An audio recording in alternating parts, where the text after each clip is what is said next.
Hi friends, please subscribe and like my channel. I raised my daughter single-handedly for most of her life, but when she asked her stepfather to escort her down the aisle and excluded me to avoid discomfort, I stepped away and never looked back. Greetings, Reddit community. I'm sharing my story here. My daughter, Emily, was my everything. Her mother, Laura, and I parted ways when Emily was just 5. Our marriage had crumbled long before, torn apart by resentment, betrayal, and icy detachment. Laura was emotionally unavailable, and by the end, she was barely around. She left the marriage, leaving Emily in my care, claiming she needed space to rediscover herself. That space stretched into years, so I became both father and mother to Emily. I cooked her meals, tidied the house, packed her school lunches, and tied her hair into ponytails before school.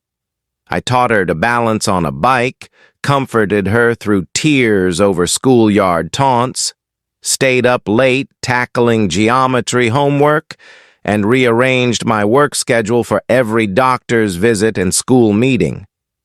We celebrated birthdays with just the two of us, had movie nights where she'd doze off against my arm, and shared quiet moments when I'd catch her scribbling Emily Carter, my last name, in her notebooks. That meant the world to me. She was my entire universe. When Emily turned 13, Laura re-entered her life with a man named Richard. He was tall, polished, a corporate type with wealth to spare. Laura claimed he was dependable, childless, and eager to connect with Emily. I was wary of her sudden return, but I didn't want to block Emily from having more family in her life. So I allowed Emily to spend weekends with Laura and Richard, believing I was expanding her support system, not losing her. Over time, things changed. Emily began calling Laura Mom again, as if the decade of absence never happened. She mentioned Richard more often. Richard took me to tour colleges, or Richard helped me choose my car. At first, I was pleased she had more people in her corner. But then Father's Day passed without a message. My birthday, too. She was always tied up or away. When I gently raised it, she dismissed it, saying I was overthinking. Still, I funded her college education. I co-signed her car loan when Richard refused to get involved. She tried to apologize, saying she didn't realize how much it would hurt me, that she thought I'd understand, that Richard had good intentions. I told her the truth. It wasn't about you choosing someone else to walk you down the aisle, Emily.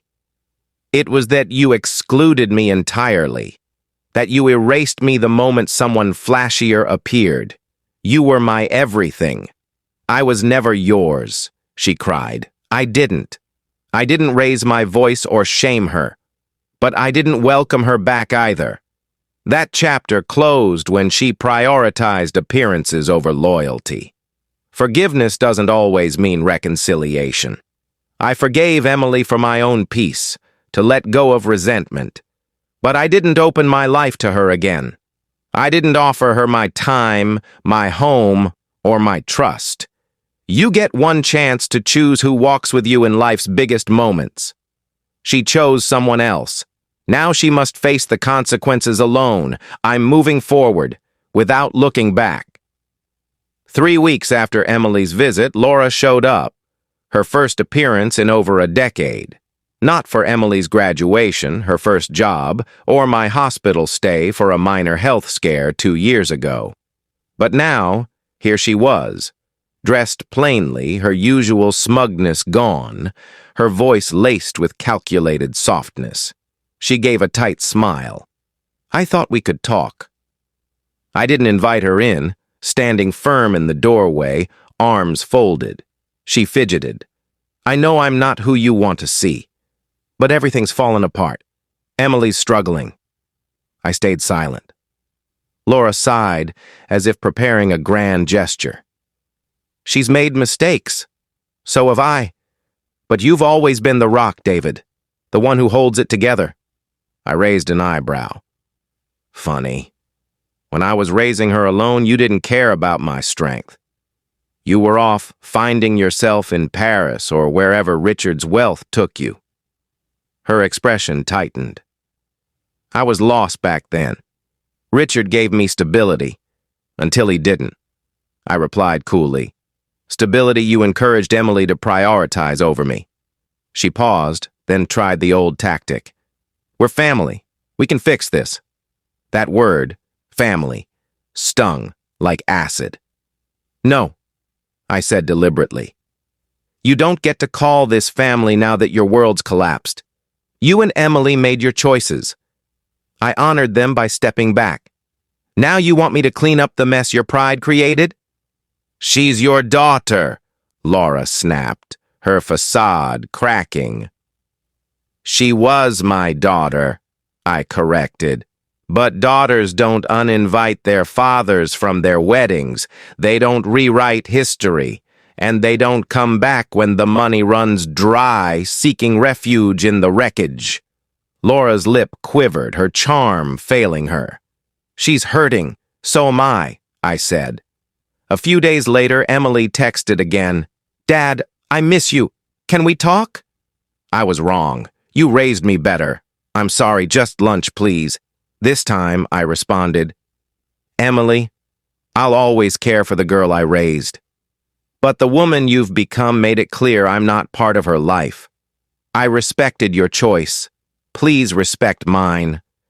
I'm choosing peace now. She didn't reply. I didn't expect her to. Months later, I heard Emily moved in with Laura. She took a part-time job to make ends meet. Laura sold her luxury items to survive. Richard awaited sentencing.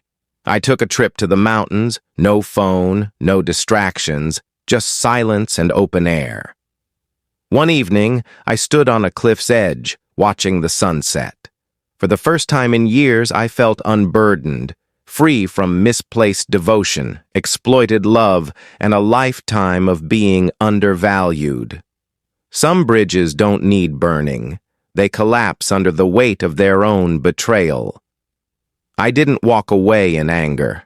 I walked away because sometimes the best way to honor your worth is to leave behind those who only value you when they're desperate. Thank you for watching Story. Please subscribe and hit the notification bell for more real-life stories.